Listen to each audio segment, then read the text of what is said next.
Yan o, pag ginanyan ganyan si Baghari, wala na eh. Takot na siya eh. Oh. Oh. Tama. Isang magandang araw mga boss amo.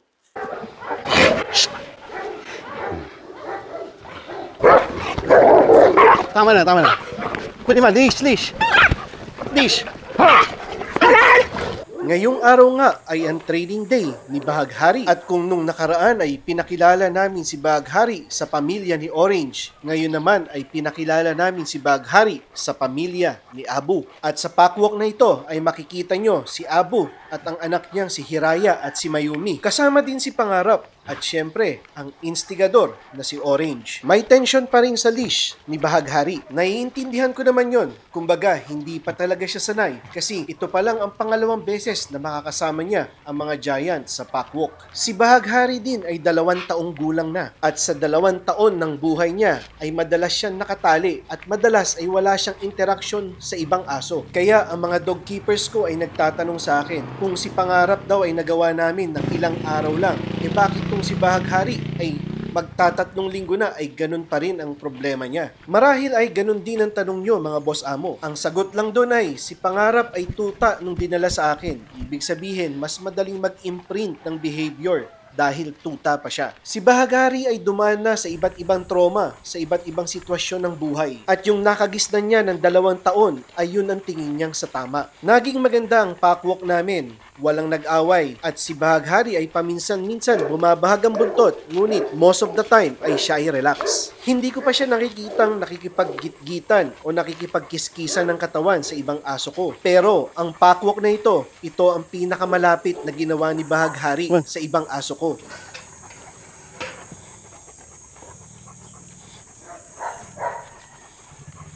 Pagkatapos nga ng pakwalk ay pinunta ko si Baghari sa gazebo. At dito sa gazebo ay tinali ko si Baghari. Hinayaan ko siyang amuyin ng ibang mga aso ko. At kumpara noong unang meeting ritual na ginawa namin sa closed playground, ngayon ay mas malambot na ang katawan ni Baghari. Ngunit bakas pa rin na siya ay takot. Maganda na rin ang pagtanggap ni Inja kay Baghari. At tinan nyo, katabi pa niya si Baghari dito. At hindi na niya ito ginagrowl. Habang ang ibang aso ay naglalaro, ito namang si Baghari ay nakaupo. At ako naman ay nasa likod niya upang tapikin ang mga aso kong may intention sa kanya.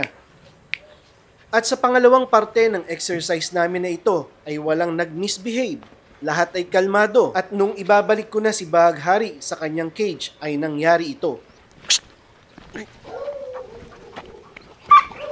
Teka lang. Huwag kayo magpanik. Hey! Pwede man, leash.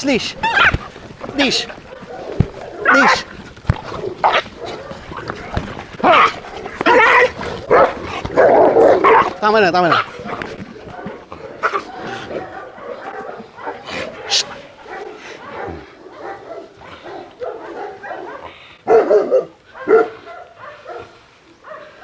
Actually, di naman siya kakagatin eh.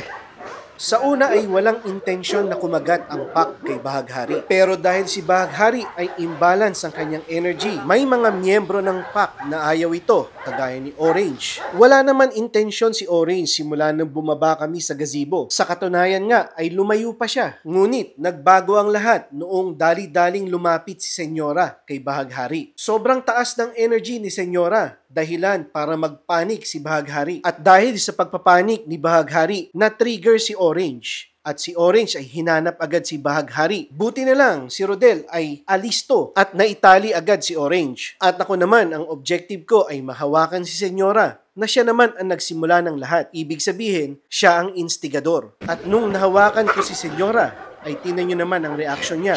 Wala naman siyang balak kay Baghari. Gusto lang niya itong amuyin. At ito na ang pack pagkatapos ng gulo. Inaamoy lang nila si Baghari, pero hindi nila kinakagat. Si Abu tutulong no? Ano ka? Naramdaman ko yung ngipin orange, sir. Saan? Hindi mo tuwala, sir. It's not the dog, it's you. Sa wikang Filipino ay, hindi ang aso, ikaw. Kailanman ay hindi ko sinisi ang mga aso sa mga behaviors nila. Ang alam ko lang ay ako ang tagapagbigay ng direksyon sa buhay nila. Tao ang alpha, aso ang beta.